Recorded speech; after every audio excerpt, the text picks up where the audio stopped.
Welcome back, Wisdom Seekers, to another episode of Wisdom Keys.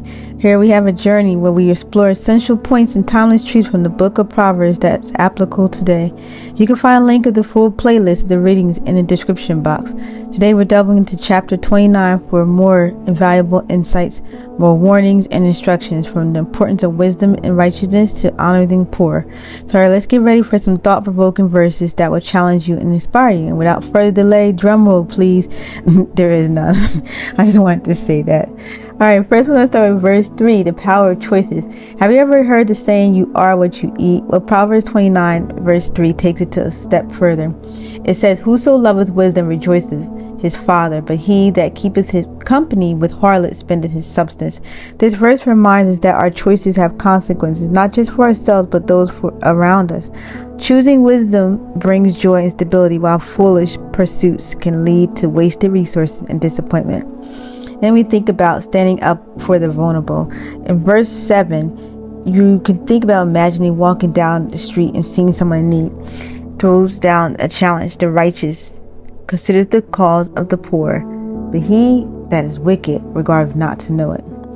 Here we get a call to action. It's clear that we need to be aware of the needs of the less unfortunate. How do you think you can cultivate more compassion and actively seek ways to help those who are struggling?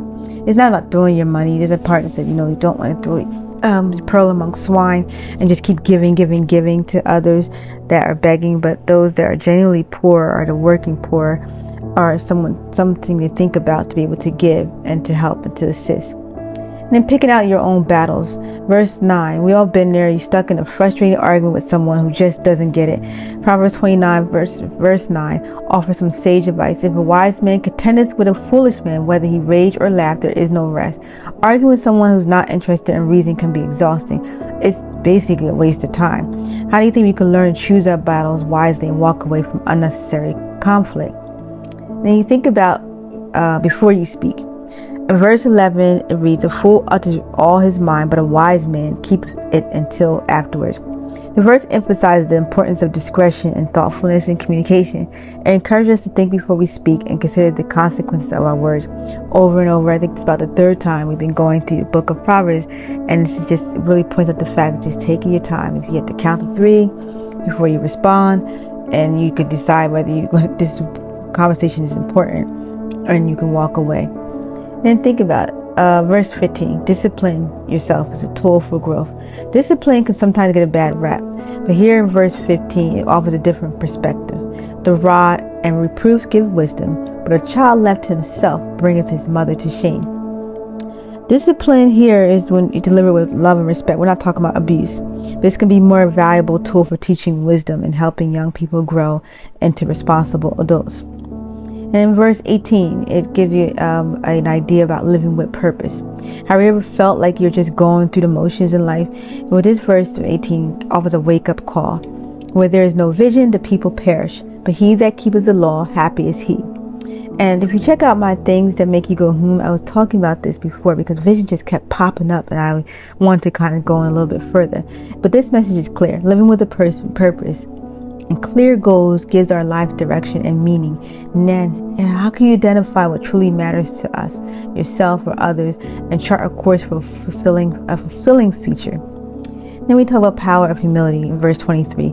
We all know someone who's a little too full of themselves. This verse offers a warning. A man's pride shall bring him low, but honor shall uphold the humble in spirit. Let's reflect on this. Humility is strength, not weakness. How do you think you can promote an environment of humble spirit and remain grounded even when we achieve success? And then trusting in the higher power, the almighty creator, the beginning, the end, the ancient of days. Sometimes it feels like the world revolves around you, who knew what connections you have.